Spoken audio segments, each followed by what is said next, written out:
인생에서 갈등과 어려움이라고 느껴지는 일들은 올바른 길에서 벗어났다는 신호입니다.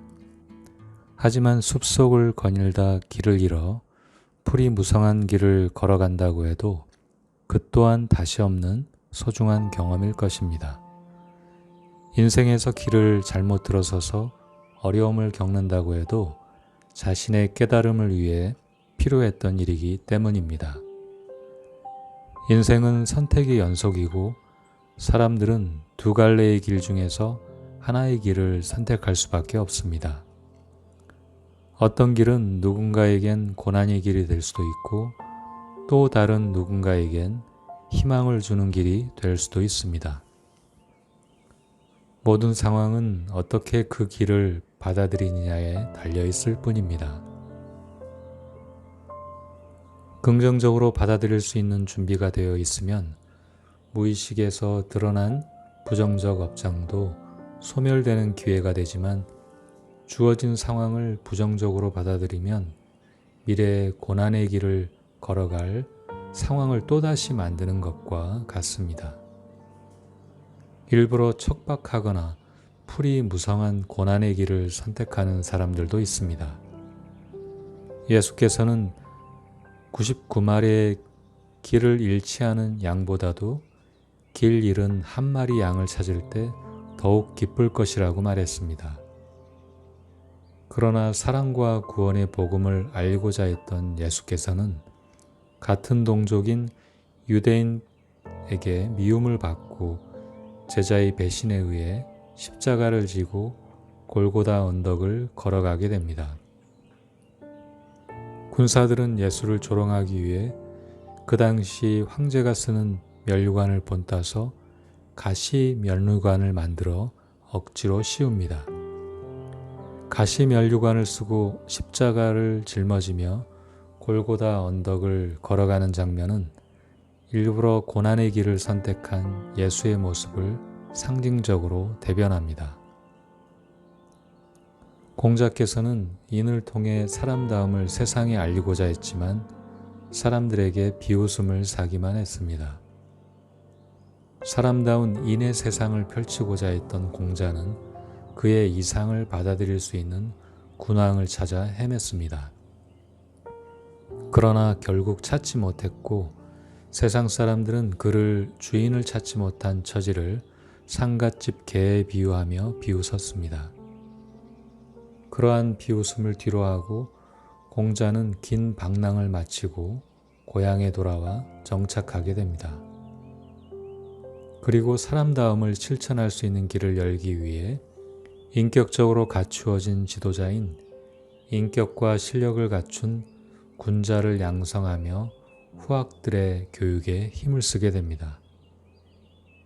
예수와 공자 두 분 모두 서민의 삶 속에서 깨달음을 얻고 어리석은 세상 사람들을 깨우치기 위한 고된 길에 직접 뛰어들었다면 부처께서는 부귀영화를 누릴 수 있는 왕자로서 지위를 버리고 세속과 인연을 끊고 괴로움에 대한 깨달음을 얻기 위해 출가를 합니다. 그리고 몸소 6년간의 고행을 했지만 고행을 통해 육체를 괴롭히는 것 또한 집착이며 이를 멸해야 깨달음을 얻을 수 있다는 것을 알았습니다. 양극단을 버리고 중도에 머무르는 것이 중요하다는 터득한 진리를 제자와 중생들에게 설파하며 괴로운 가시밭길을 무의식적으로 걸어가는 중생들이 스스로 깨닫고 알아차릴 수 있도록 했습니다.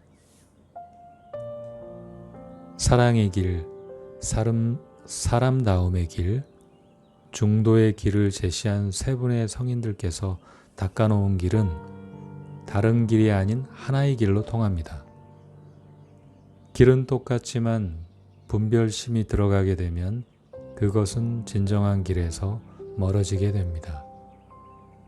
노자의 도덕경에 나오는 도가도 비상도, 즉 진리를 진리라고 얘기하는 순간 진리가 아닐 수 있다는 뜻입니다.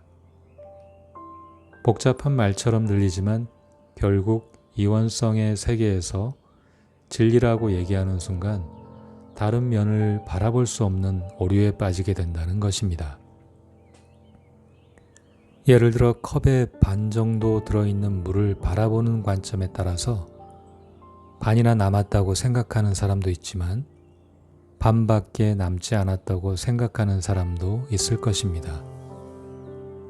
그리고 산을 오르고 있는 사람들에게는 오르막길이지만 산을 내려오는 사람들에게는 내리막길이 될 수 있습니다. 옳고 그름을 논하면 이원성의 세계 속에서 괴로움에 빠질 수밖에 없습니다. 그래서 다른 이들에게 상처를 입히거나 스스로 상처를 입고 업의 굴레에 다시 빠져나오지 못하게 됩니다. 길을 걷다가 잠시 생각에 사로잡혀 무의식적으로 산책길을 벗어나 다른 길로 들어설 수도 있을 것입니다. 그러한 경험들이 때론 지루하지 않은 삶의 이야기를 만들기도 합니다. 그러나 괴로움을 반복해서 만드는 경험들을 다시 체험하고 싶은 사람들은 없을 것입니다. 그러면서도 중생들은 다시 괴로움을 경험하는 어리석음에 빠지게 됩니다. 만약 부정적 감정이 일어남을 알아차리는 것을 놓치고 길을 잃었다고 판단된다면 가시덤불에 저항하며 필사적으로 헤쳐나가려는 것을 내려놓아야 합니다. 저항하지 않고 마음을 가라앉히며 고요히 관찰해야 합니다. 예수께서는 십자가에서 돌아가시기 전날 본인에게 닥칠 위험을 미리 알고 다음과 같이 기도를 했습니다. 하나님 아버지, 가능하시거든 이 잔을 내게서 거두어 주옵소서. 그러나 제 뜻대로 하지 마옵시고 아버지의 뜻대로 하옵소서. 예수께서는 십자가에서 죽을 운명의 쓴 잔을 피할 수 있도록 기도했지만 그러한 죽음 또한 하늘의 뜻이라면 따르겠다고 합니다. 괴로운 상황에 저항하지 않고 순응하고 내맡기는 것이 정신을 맑게 하고 깨어있는 삶의 길임을 알려주고 있는 대목입니다. 괴로움의 순간이 항상 문제가 있다고 볼 필요는 없습니다. 오히려 깨달음을 얻기 위한 촉진제 역할을 합니다. 그러한 일이 일어나는 원인을 탐구하다 보면 괴로움의 원인을 알게 되기 때문입니다. 괴로움 없는 순탄한 삶도 물론 좋겠지만 갈등 없는 삶 속에서는 문제를 굳이 찾아서 풀려고 하지 않을 것입니다. 결국 괴로움과 즐거움이 오르락내리락 하는 인생을 그대로 받아들이고 좋고 나쁨을 구분할 필요는 없습니다.